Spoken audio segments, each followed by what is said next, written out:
Good morning. This is Dr. Michael Datcher, and today's morning chant is coming soon. But this is the 4:45 Productive Through Joy show with your host and your boy, Dr. Michael Datcher. The show airs each weekday morning at 4:45 a.m. right now, early AF here on YouTube's Michael Datcher channel. Then at 4:45 p.m. on Facebook Live.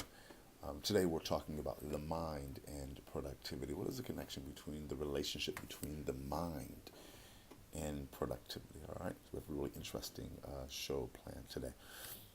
If you are new to the show, please hit the subscribe button right now and get all these videos for free. I did say free, 1, 2, 3, 4, free. We speak to groups, schools, and organizations about being productive through joy. We have a really innovative, narrative-based, um, narrative-based approach, meaning that we use narrative, use story to really examine where the story that people have been telling through their life by their actions in their past, the story they are currently telling, that their life is currently telling with in their present, and the story they like to tell, their aspirational story they like to be telling with their life and the future. So really, really innovative. Go to productivethroughjoy.com, learn more about what we do when we do what we do.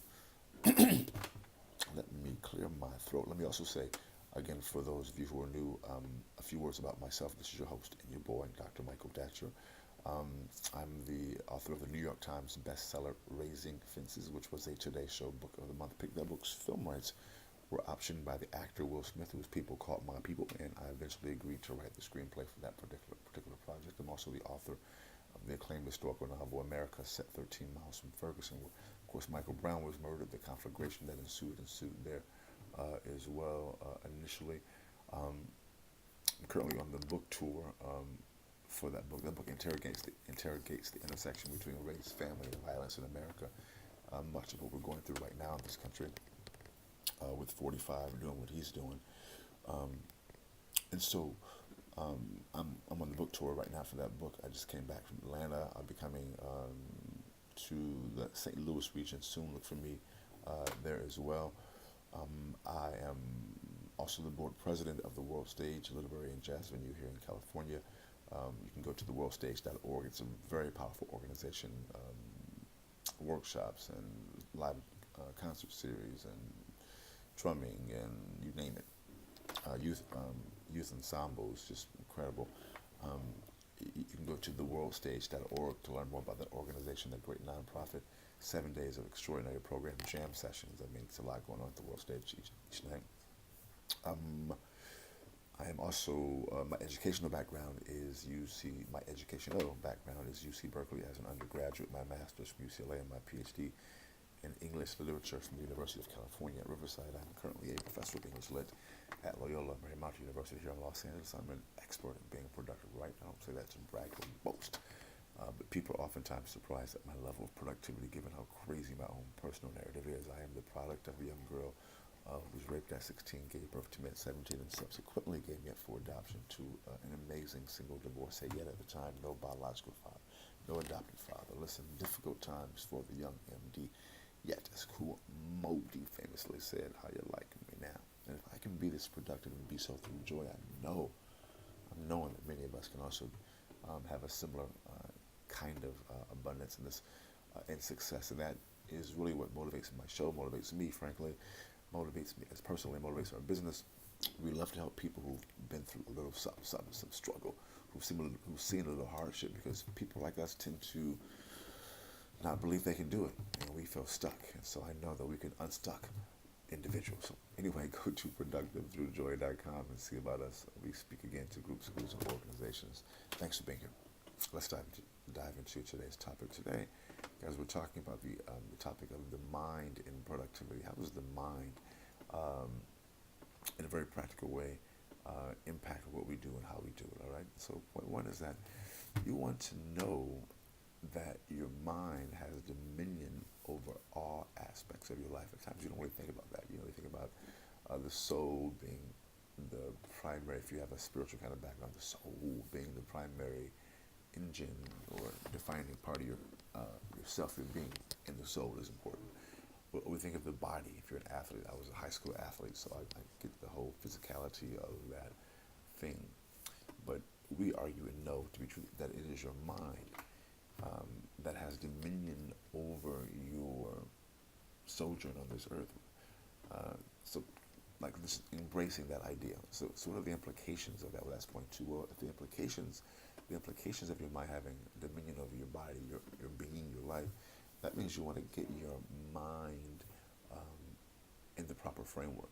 So, for example, you want to know that um, if you can begin to control your thoughts, for many of us in yoga we call it the monkey mind. When your mind is all over the place, it's going from thing to thing, or it's and there's kind of a feedback loop of some past problems or trauma.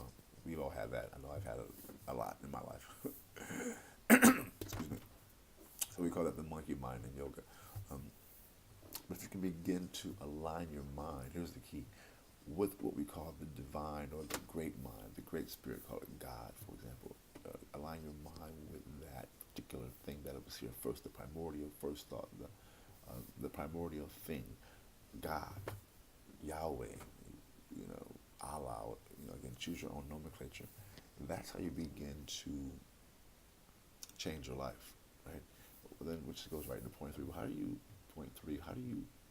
do you align your mind with the mind of God? What does that even mean? Well, here's the thing. If God or spirit or energy or the universal energy is everywhere, it's got to also be inside of you. That's the thing. That's the key concept. If God, as many people, I just saw a study that said that 95% of all people have some time in this country have some type of belief in a higher power, call it energy or universal energy or God, Jesus, have some type of feeling about something greater than themselves. At times, even atheists have an understanding of a thing being out there that's beyond just their physical body. They don't call it God; they call it something else. But we seem to have a feeling that there's something out there that's bigger than us. All right, so that primordial thing, right? If we can align with that thing that is the grand creator, the thing that is like us, because if again this God or energy is everywhere, it's got to be inside of us, and it's also got to be us. And when we align our mind with that thing, we'll be in alignment with the grand universe, the grand design. And what's obvious if you just live on the planet is the incredible harmony of the planet. In Owen say in Africa, as above, so below. You look at how the planets revolve around the Earth. I live at the beach here in Venice Beach, so in California, you see the patterns of the oceans and the rising and lowering of the tide. You see, if you live in any natural sense or live on the farm, you see the patterns of growth and decay. Right? There is a rhythm to life, a rhythm to this planet, and it is possible to align with that. Let me say this may be a bit controversial for some of us, but I am arguing that the energy is really just love, right? That the energy, it is true, although it's cliche now, that the energy that I'm talking about, that magnetic energy that we feel between each other when we fall in love, that a version of that love is what the divine God energy is. So when you are in alignment with love, of service, loving yourself, loving other people, doing good on the planet, you are in alignment with the very beginning, the very primordial energy, the thing itself. And that's how you begin to enhance and use your mind to have extraordinary productivity.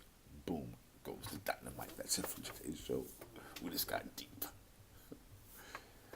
Thanks for being here, guys. We air each weekday morning, hella early at 4:45 a.m. And then at 4:45 p.m. on Facebook Live. Please go to productivethroughjoy.com. Have me come out speak to your group, school, organization. We love and respect you here. We'll see you this afternoon at 4:45 p.m. And until then, let's talk about it and be about it. Deuces.